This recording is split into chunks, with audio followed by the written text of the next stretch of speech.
여기에 영국 매체 더미러는 올 시즌 현재까지 알려진 최고 연봉 톱10 리스트를 공개했습니다.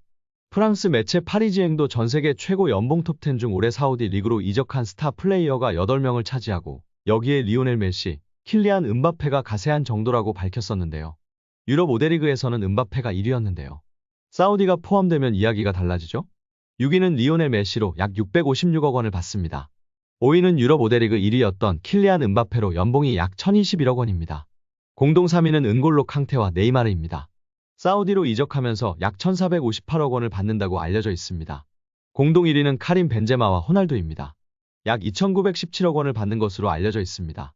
특히 호날두는 맨유에서 쫓겨난 후 유럽 빅리그에 관심이 거의 없는 상황에서 과감하게 사우디행을 결정했고 얼떨결에 올 시즌 빅스타들의 사우디 러쉬 길을 닦은 선구자가 됐습니다. 2021년을 기준으로 이강인은 주금 6,000파운드 약 889만 원에 연봉 31만 2,000파운드 약 4억 6,240만 원을 받았던 것으로 알려졌었는데요. 23년 여름 파리 생제르맹으로 이적하면서 당시에는 연봉 등 계약 조건이 공식적으로 발표되지는 않았지만 이적료는 약 2,200만 유로 약 313억 원에 달하며 그중 20%는 새로운 조항에 따라 이강인이 연봉 외 보너스 상여금로 약 50억 원을 수령한다고 전해졌었습니다. 김민재는 2028년까지 5년 계약을 체결했다고 발표했습니다. 이적의 세부 사항은 공개하지 않았지만 현지 매체에서는 김민재의 연봉을 1,200만 유로 약 170억 원으로 추정하고 있습니다. 이강인의 절친 쿠보는 레알 소시에다드에서 주급 5,452만 원을 받는 것으로 알려져 있습니다. 황희찬은 5천만 원 수준의 주급을 받다가 최근 재계약을 통해 1억 5만 원 수준으로 올랐습니다. 손흥민 선수는 현재 3억 1천만 원 정도로 알려져 있고 재계약 이야기가 나오면서 더 높아질 수 있는 상황입니다. 이강인 선수는 약 56억 원의 연봉으로 주급으로 계산하면 약 1억 800만 원으로 알려져 있습니다. 이강인과 동일한 22세 선수 중 가장 높은 연봉을 받는 선수는 맨시티의 혼란인데요. 맨시티 경기에 60%를 출전할 경우 주급으로만 6억 4천만 원을 받고 잉글랜드 프로축구 선수 협회 올해의 선수상, 올해의 팀 등 다양한 보너스 조항이 있어 실제 받는 금액은 더 크다고 알려져 있습니다.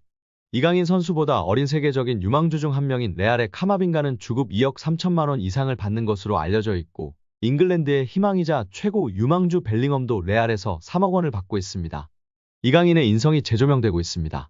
두 차례 SNS 사과 이후 직접 태국전을 앞두고 선수들은 훈련하고 있는 배경 삼아 사과를 하기도 했던 이강인 선수인데요. 이제는 완전히 탁구 게이트가 막을 내렸고 축구에만 집중하고 있는 상황입니다. 이러한 상황 속 지난 이강인이 형들에게 했던 일이 재조명되며 화제인데요. 지난 U20 벌드컵 때 형들이 장난이 심했다고 인터뷰하기도 했던 점이 부각되던 이강인이었지만 이러한 모습은 부각되지 않았었죠. 다시금 이강인 선수가 U20 월드컵 형들 향한 마음이 부각되며 화제입니다.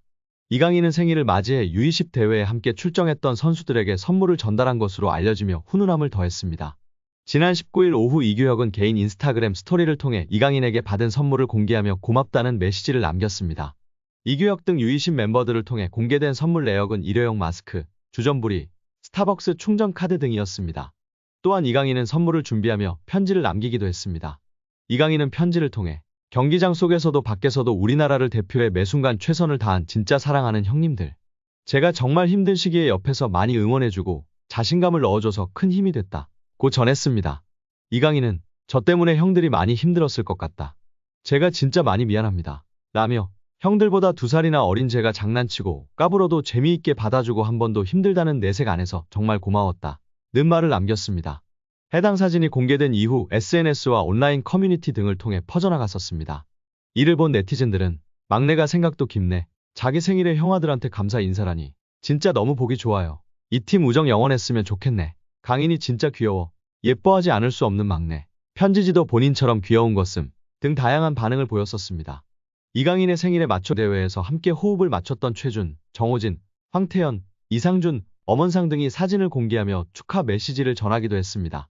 또한 자신을 프로 데뷔해주었던 발렌시아이지만 갑작스럽게 내쳐지며 큰 상처를 준 발렌시아인데도 감사 인사를 한 이강인의 인성을 조명받기도 했습니다. 이강인은 자신의 인스타그램에 발렌시아를 떠나며 마지막 소감을 남겼었는데요. 이강인은 오늘 발렌시아와 그 팬분들께 존중의 의미를 담아 작별을 고한다. 이제는 제가 큰 희망을 품고 발렌시아 952 아문트를 외치며 제 앞에 있을 미래에 맞서겠다. 라고 입을 열었습니다. 그러면서 저는 발렌시아에서 선수뿐만 아니라 인간으로서 성장했다. 발렌시아 아카데미에서 배워온 것들은 저의 미래를 바른 길로 인도해줄 모터가 될 것이다. 라고 했습니다. 끝으로 그는 모든 동료, 코치진, 스태프들께 항상 감사드린다. 특히 저에게 진정한 축구인의 열정을 알려주신 모든 발렌시아 팬 여러분들의 애정에 무한한 감사 인사를 드린다. 라며 작별 인사를 고했었습니다. 장난기 많은 이강인 선수가 실수를 했던 점을 겸허히 인정하고 용기 내어 사과를 했습니다. 이제는 모든 축구 팬들은 손흥민 선수와 함께 한국 축구를 잘 이끌어 갈 수 있도록 격려와 지지를 해야 할 때라고 생각이 듭니다. 이강인이 유럽리그 랭킹 1위 잉글랜드 무대의 톱클래스 강팀 핵심 선수와 견줄만 하다는 분석이 나오며 화제입니다. 프랑스 리그앙 파리 생제르맹은 2023년 8월 마요르카에 2,200만 유로 약 328억 원을 주고 이강인을 데려와 2027년도 시즌까지 연봉 727만 유로 약 108억 원 및 5년 총액 3,635만 유로 541억 원 계약을 맺었습니다. 2,200만 유로는 마요르카 구단 역대 2위 및 한국인 역사상 세 번째로 많은 이적료입니다. 이강인은 PSG 소속으로 2023년도 시즌 리그앙 23경기 3득점 4도움, 출전 평균 64분을 뛰면서 90분당 공격 포인트 0.43으로 활약했습니다. PSG는 유럽 클럽 전체 랭킹 6위, 프랑스는 유럽리그 랭킹 5위인데요. 저명한 축구 통계 매체 옵타 스포츠에 따르면 미드필더로서 이강인과 가장 비슷한 선수는 프리미어리그 준우승팀 아스널의 주장 마르틴 웨데고르입니다. 70개 국가 및 30종목을 대상으로 하는 글로벌 통계회사 옵타 스포츠가 최근 365일 유럽 5대 리그 및 챔피언스 리그, 유로파리그 자료를 토대로 선정한 비교 대상을 발표하며 팬들의 관심을 받고 있습니다. 아스널은 2023년도 잉글랜드 프리미어리그 준우승을 차지했는데요. 잉글랜드, 이탈리아, 스페인, 독일, 프랑스는 유럽리그 랭킹 빅5입니다. 챔피언스리그는 유럽축구연맹 1등급, 유로파리그는 2등급 클럽 대항전입니다. 이강인은 개인 능력으로 상대쪽 경기장 파이널 서드에 진입한 횟수와 공간 침투로 PSG 동료 전진 패스를 받아낸 빈도 둘 다 유럽 메이저 대회 미드필더 상위 1%에 해당했습니다. 혼자서 위협적인 공격을 펼칠 수 있는 데다가 수비가 헐거운 지점에 대한 공간 지각과 상황 인식, 언제 파고 들어가는 것이 가장 효과적인지에 대한 타이밍 판단, 옆이나 뒤로 향하는 전개보다 리시브가 까다로운 전방으로 나가는 패스를 상대 저지를 뿌리치고 내 볼로 만드는 기술이 월드 클래스라는 얘기입니다. 따라서 이강인이 페널티 박스에서 단독으로 들어간 횟수가 최근 365일 유럽 5대 리그 및 챔피언스 리그 유로파리그 미드필더 상위 2%라는 어마어마한 결과가 나왔습니다. 파이널 서드 태클 합계 또한 상위 2% 안에 든다는 데이터는 상대 진영부터 적극적으로 수비하려는 마음가짐 부족이 이강인 단점이라는 지적은 이제 현실과 맞지 않다는 것을 알게 해줍니다. 여기에 맨체스터 유나이티드가 파리 생제르맹 선수를 대거 영입하는 것을 추진하는 것으로 전해졌습니다. 프랑스 매체 PSG 인사이드는 PSG 선수 중 3명이 맨유에 관심을 받고 있다. 맨유는 이강인, 네베스, 멘데스 영입을 계획하고 있다. PSG가 챔피언스리그에서 선보인 경기력으로 인해 맨유는 PSG 선수들에게 관심을 가지고 있다고 전했습니다. 프랑스 매체 버풋볼 클럽은 21일 맨유 영입설이 있는 선수 중 멘데스는 PSG와 재계약 협상 중 맨유가 자신에게 관심을 보이자 맨유의 관심을 이용해 PSG에 더 높은 급여를 요구하기도 했다. 멘데스는 지난 2월 PSG와 계약을 연장했고 1년 연장 옵션을 포함해 2030년까지 5년 재계약을 체결했다. 맨유는 멘데스와 PSG의 재계약에도 불구하고 멘데스 영입을 포기하지 않을 것이라고 언급했습니다.